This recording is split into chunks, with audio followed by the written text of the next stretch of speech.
तुम लोगों की हिम्मत कैसे हुई मारी हुकुम के घर में घुसने की? तुम लोगों ने तुम्हें छोड़ूंगा ना।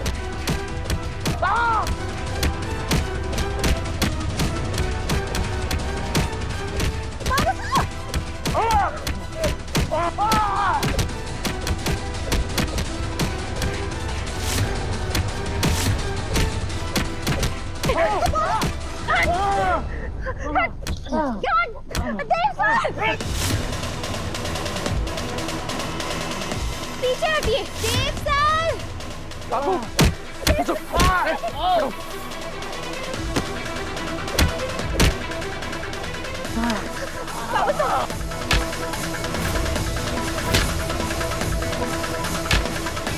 देव सर, बाबू सर ने बहुत खून बह रहा है।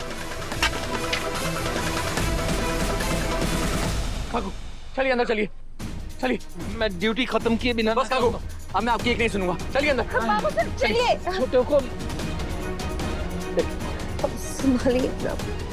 मासा, बाबा साहब सो रहे थे क्या तुम लोग?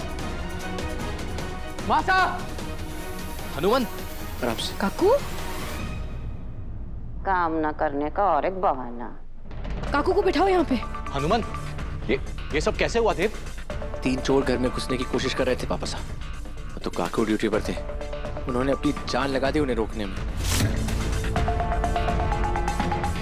अब आप ही बताइए मासा, क्या रात भर इस उम्र में काकू का ड्यूटी देना ठीक है?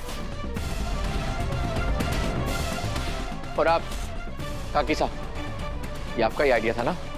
आप तो बहुत खुश होंगी, आपको जो चाहिए था वो हो गया। देव, पहले हनुमंत की मरहम पट्टी हो जाने दो, उसके बाद बात करते हैं। काकू को मरहम पट्टी की जरूरत इसलिए पड़ रही है क्योंकि वो गार्ड की ड्यूटी के लिए सूटेबल नहीं है। लेकिन कोई बात नहीं, अगर चौहान हाउस में गार्ड की इतनी ही जरूरत है तो मैंने फैसला कर लिया है। आज से काकू की जगह मैं नाइट गार्ड की ड्यूटी निभाऊंगा। देव सर। विकास, यूनिफॉर्म लेकर आओ। चौहान हाउस में चौकीदारों की कमी है ना?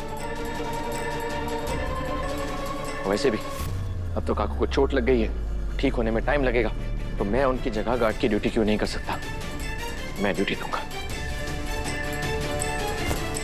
क्या है ये सब? तुम देवांश सिंह चौहान हो, चौहान इंडस्ट्रीज के सीईओ। ये सब बचपना तुम्हें सूट नहीं करता है। आशा काकू एक ड्राइवर है, वो फिजिकली स्ट्रांग नहीं है, इस जॉब के लिए फिट नहीं है वो।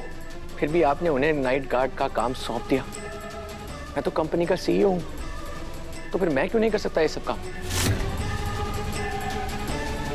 बाप का अधूरा काम बेटे को ही करना होता है, और जमाई भी तो बेटे के बराबर ही होता है, तो फिर मैं काकू की जगह चौकीदारी क्यों नहीं कर सकता? बस बहुत हो गया, तुम दोनों में से कोई चौकीदारी नहीं करेगा। अब क्या फायदा मासा, अब तो काकू को चौकीदारी का नाम भी मिल गया है। अपने ही घर में गुंडे पीट कर चले गए उन्हें। अब तो ये अपना फर्ज पूरा करने के नाम पे खून भी बहा चुके हैं। फर्ज तो पूरा करना होगा ना मासा। देव, अपनी भावनाओं पे काबू रखो। बस देव सर, अब सवाल जवाब बहुत हो गए। अब आप देवी हुकुम से कोई सवाल जवाब नहीं करेंगे। जो देवी हुकुम कहेंगी हम वही करेंगे।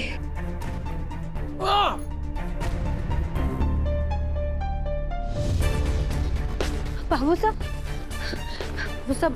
आप चलिए घर चलिए, आपको दवाई भी देनी पड़ेगी। चलिए आराम से। अब बाबू साहब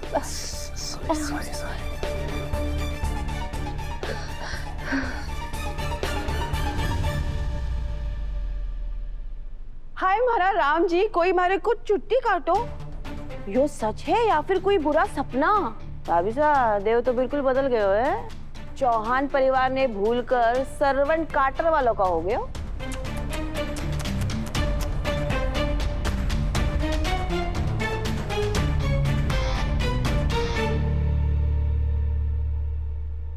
बाबू साहब आराम से बैठिए, आइए।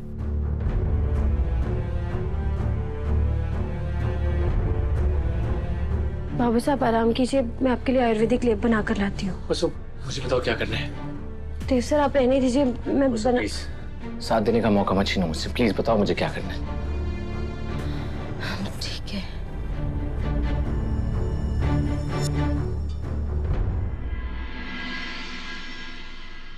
देव सर आप ये सब पीसिए, तब तक मैं पानी गर्म कर दूंगी।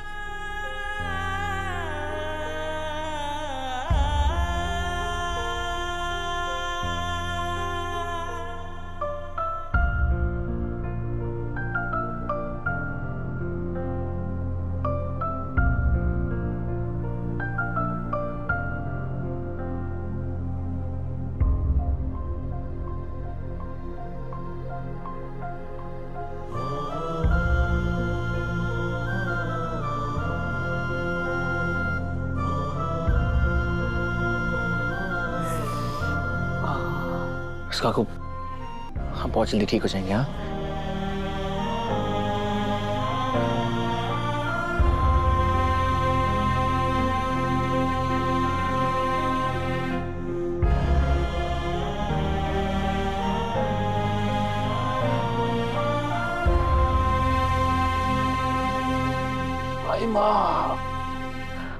बाबू साहब। हे वसु, तुम चिंता मत करो, घबराना मत, मैं हूं तुम्हारे साथ। हाँ तुम देखना काकू बहुत जल्दी ठीक हो जाएंगे।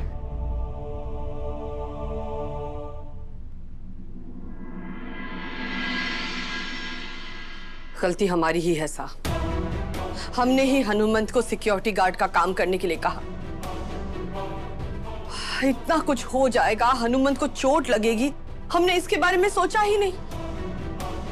इसमें तुम्हारी कोई गलती नहीं है चंदा। अपने आप को दोष देकर खुद पे अन्याय मत करो प्लीज। देव की बातें चुभी है ना।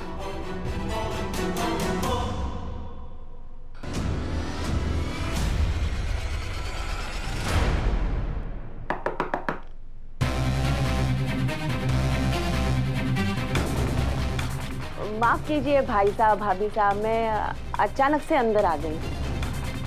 इतनी रात को तुम्हें यहाँ आने की क्या जरूरत पड़ गई सारिका? वो एक बात पेट में दर्द कर रही है भाभी साहब। वैसे मैं आपको सुबह बता सकती थी, लेकिन आपके कमरे की बत्ती जलती हुई देखी तो हमारे से रहा ना गया, तो चली आ गई। बता दूं? नहीं, अभी अपने कमरे में जाओ, कल सुबह बात करेंगे। अरे भाई साहब बस 2 मिनट की बात है, फटाफट बोल दूंगी, हमारा काम हो जाएगा। भाभी साहब अब देर ना कीजिए, उस पागल ड्राइवर ने रिटायर कर दीजिए और दोनों बाप बेटी ने इस घर से चलता कर दीजिए।